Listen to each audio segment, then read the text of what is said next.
Let's prepare on power transmission and water hammer.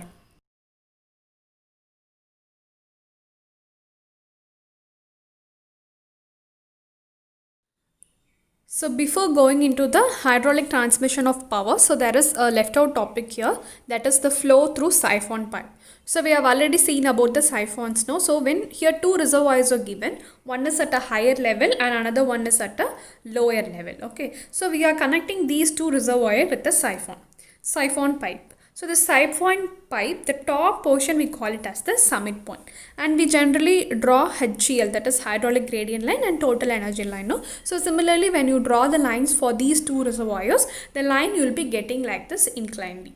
So HCl we got it. Okay. So there are some important points to be noted in this siphon pipe. So that alone we'll be seeing now.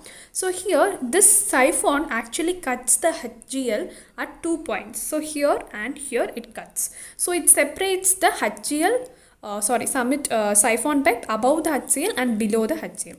The water that is the fluid that is passing through these pipes will be acting differently with respect to this. So if you take the pipes below this HCl in these parts, means the pressure of that fluid will be above the atmospheric pressure. So it will be having a positive pressure there. But if you see the fluid that is passing in this area, that is above the HCl, there the pressure of that fluid will be below the atmospheric pressure, where it prevails a negative pressure. So these 2 points are very important. And on this whole siphon pipe itself, the pressure will be least, very least at its summit point. So as it is negative and the topmost will be having the least one, so it will be having the least pressure in the whole pipe. And this one is the important point. This height of the summit point, that is the maximum height. So this should not be 7.8 meter more than the HGL. So to a maximum of 7.8 meter from the HGL it can be. It should not be more than that, because when you go more than this 7.8 meter height, air will be coming to that point. Air molecules will be coming to the summit point and air lock will be happening. So when a air lock is happen, what happens? The particles from here, the fluid cannot move to the next section. So there will be a blockage happening. So this is a restriction that is given for a siphon pipe. So these are all important points in this flow through siphon pipe. The next thing is our hydraulic transmission of power. So we use water for getting power. So that is only given here. So the maximum power to get P is equal to rho G Q into H minus HF.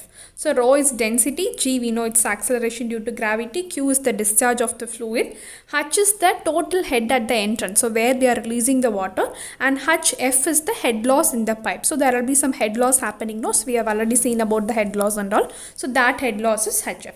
So to get the maximum power, of any flow in a pipe or something, the HF should be maintained 1/3 times of the total head. So this is a very important point. The head loss should be 1/3 times of the total head only. So then only you'll be getting the maximum power.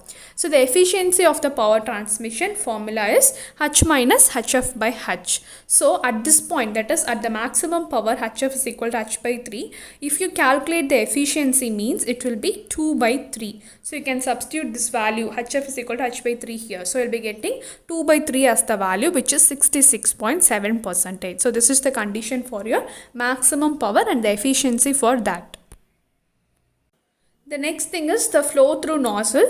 So when you are calculating this power transmission in a flow through nozzle, means to get the maximum power, the condition is same only. That is this HF is equal to H by 3. No? So the same condition only, use the nozzles also.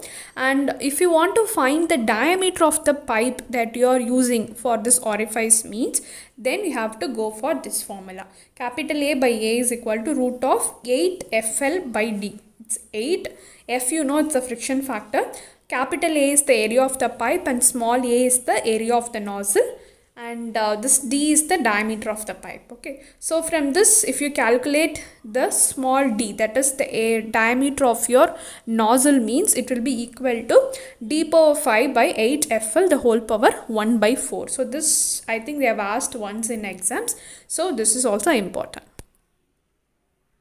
The next thing we are going to see is the water hammer, or we call it as hammer blow also. So when the water is flowing in any pipe or something, if you block it suddenly or if you close it suddenly to make the water at rest, so what happens? The pressure will be suddenly increasing in that. So that component of increasing the pressure by suddenly stopping it is only we call it as water hammer or hammer blow. So if you read the definition, means when flowing water is suddenly brought to rest by closing the valve, sudden rise in pressure occurs. So this is important point. It makes a noise like knocking. So this also will be happening while the pressure hammer, water hammer is happening. So the factors affecting this magnitude of pressure rise is, this is important because they may ask you out of the factors which is true, which is not, like that. So the speed of the valve closed plays a role here, the velocity of the flow and the length of the pipe, and also the pipe's property, that is the material of the pipe, no, so it will be having some elastic property, so that also plays a role here. So this is the formula we use to calculate the critical time of closure. So the critical time is the time we have to close that is the maximum time you have to close that valve or some stopper. So here TC is given as 2L by C. So L is nothing but the length of that pipe taken, and C is nothing but the sound velocity, or sometimes they'll be giving you the waves that is passed in the fluid, like that. So that velocity will be given there. So here there are some three conditions, and we'll be seeing the formula for all these three conditions. So if it is a rapid closure, that is if you want to suddenly close it and the pipe's material is of very rigid material, means the actual time that you are closing should be less than the critical timing. So here TA is nothing but the actual time and TC is a critical time. So if that is the case, means the water hammer, that is the pressure developed due to water hammer, no, so that will be equal to rho into C into V. And if you want to find the C value, means it is nothing but the root of K by rho. So K, it is nothing but the bulk modulus of that fluid, and rho is the density of that fluid. So this is first case. The second case is rapid closure pipe and the pipe is elastic. Okay, then the case will be the P pressure will be same only, but C will be equal to root of Kc by rho. So why this Kc has come here, means it is a combination of both the pipe's property and the fluid properties are induced here. So this is the formula that is taken for finding the Kc value, 1 by K plus D by T. So this K is the bulk modulus of that fluid, and D is the diameter of the pipe, T is the thickness of the pipe. Because we have taken the pipe is elastic, no, so we have to study the property of this pipe also. So we are including all these terms here, and E is the elastic modulus of that pipe. So when you do all these values, you will be getting Kc, and then you can substitute the Kc in the previous formula as we did for the previous one. And the third case is you are going to stop the valve in very slow manner. It's a gradual manner, and this process means the actual time can be greater than the critical time, because we are not going to suddenly close it. We are gradually doing it, so the pressure developed could be safeguarded. So here the actual time can be greater than the critical time. So P is equal to rho VL by the actual time. So here a very small example is given. A penstock pipe of length 960 meter is subjected to a propagation of pressure waves at 480 meter per second due to rapid closure of valve. Critical time for the closure of valve is what? So to find the critical time, we have already seen it is 2 times the length by C. So here C also they have given directly as the wave pressure. So here you can directly substitute the values. 2 into 960 by 480, you will be getting 4 seconds as your critical time. Thank you, and keep watching for the next lecture on laminar flow.